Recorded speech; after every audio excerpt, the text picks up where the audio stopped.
We all know having passions in life is really important. Without passions, we can't live life to its fullest. Passions are the things that light you up inside and really get you excited to wake up and experience each day. This is the reason for living. Yes, it's good to enjoy everything, down to the littlest detail, even the things that you do that might be viewed as work, like sweeping, chores around your house. It's good to appreciate those little things, make everything sacred, and not take anything for granted. But passions go above and beyond being grateful for what you have and enjoying little things in life. Passions are the things that really, really set your heart on fire and make you really, really excited to be alive. Things that you feel like you're growing while you're doing them. Passions are very, very important, but it is very, very hard for a lot of people out there to find what they're passionate about, especially when people are thinking about career goals and what they're gonna do. All the advice that you read is just follow your passion. What do you love doing all the time? What can you spend your whole day doing? If people can't answer that question, it kind of leaves them blank. How do I find a passion if I don't have one in the first place? Well, I believe that you can find a passion through compassion. If you open up your heart, strip down the judgments and the ego and the self and the things that society kind of puts on you, the masks that you create in your life by trying to live up to certain things, or it's not even that you are consciously trying to live up to certain things, but media influences you and other people around you influence you in a subconscious way that you might not even notice. When you have all of that going on, it's really, really hard to find what you really love to do when you have all these other external influences. So the best way to find out what your heart really, really desires and what you really, really love to do is to start by breaking down all of those barriers and living through a life of compassion. Now, there's a bunch of different ways that you can do this. For one, when I have a passion for health and wellness, for helping people achieve a standard of self that they didn't think was possible, to reach a certain health goal, to find it easy and enjoyable. Health is a passion of mine. Helping people with health and spirituality and bettering themselves and bettering their life is a passion of mine. And how did I find that passion? I went vegan at first. That was my path.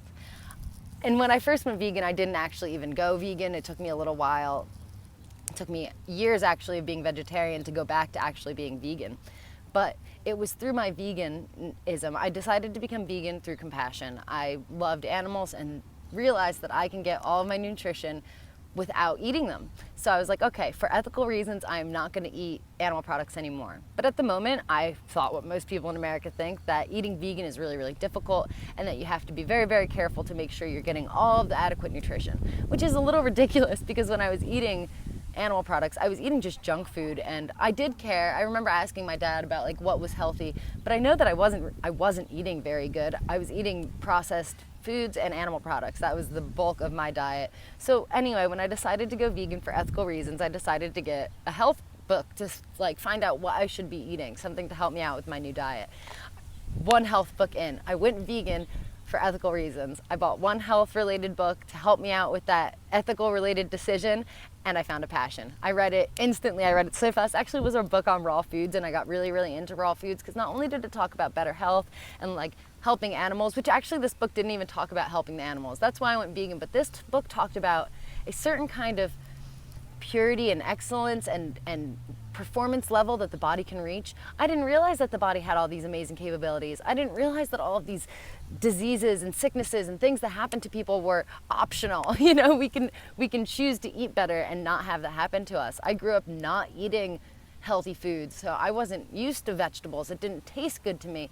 It was really difficult for me to learn how to love them. So that sparked my passion for helping other people who have the same feelings about vegetables, don't really like them, don't eat this way at all. It's hard to transition to a new diet when you're not used to eating that way at all. You can eat animal products but also eat a lot of fruits and veggies, and maybe it's easy for you to switch to a vegan diet, but for somebody who eats straight processed foods and animal products without any other knowledge of what to eat, it can be really hard, especially for like changing your palate and enjoying those healthy foods that aren't junky foods.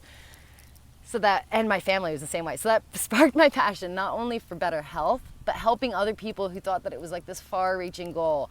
I can help you enjoy health the same way that I help myself. I found this passion in my life for helping other people, for reaching peak performance of health through being compassionate for animals. That was my journey, and everybody's journey is different. So yeah, you might go through a different path of compassion to find your passion. But by breaking down yourself, your ego, your judgments on the world and the influences that other people have on you, really getting to your core self and serving others is a great way. Not that your passion has to be of service, because say crafting, woodworking. I mean, art is a service and you can sell to other people, but there are certain passions that you can have that are really internal, like hiking. Being in nature might be your passion, and that can be really, really internal. However, doing things that are serving others helps you open up your heart, helps you become more compassionate. And when you are compassionate, that's when you can find your true passions. That's when your heart is opened up and your vibration is more aligned with the universe, and opportunities start presenting themselves. Things will open up themselves to you. Like, the universe knows what you like to do. And once you start living in alignment with the universe and serving the universe back, it will serve you back. You serve others and it will serve you back. It will come back to you. And then the universe will present that opportunity. You didn't know you liked being in plays. All of a sudden there's this person who you know that's like, hey, you should try out for this play, or whatever it may be. But to find that passion, to have it come to you, it might not even be related at all to what you're doing compassion-wise, but to find that passion, that thing that really excites you, that really gets you going, a really good way to do that is to break down and live from the heart. Serve others.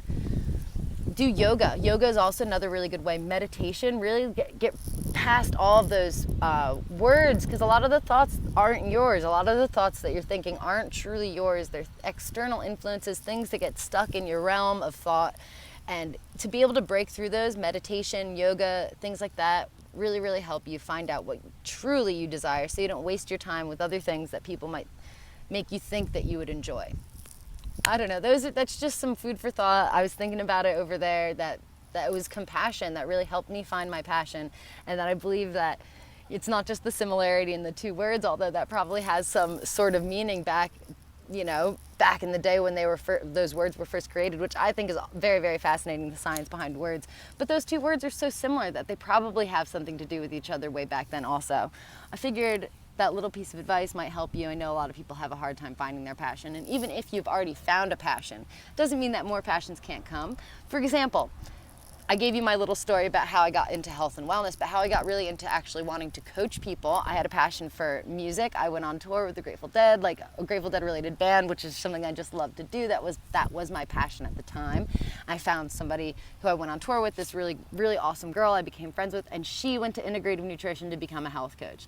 And now I'm a health coach because of all the things that she told me. She inspired me to make that change. And that opportunity presented itself to me. She taught me about the school, taught me about the opportunities, because I was following another passion of mine. So follow the passions that you do have, and you might find new passions. There's always room for new, exciting passion things in your life.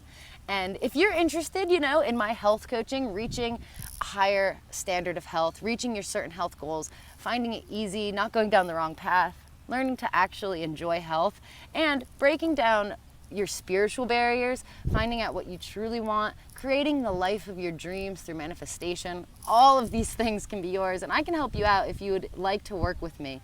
Please I put my email down in the description below. Send me an email and we can set up a free talk, 60-minute health history consultation where you and me can talk about your health goals.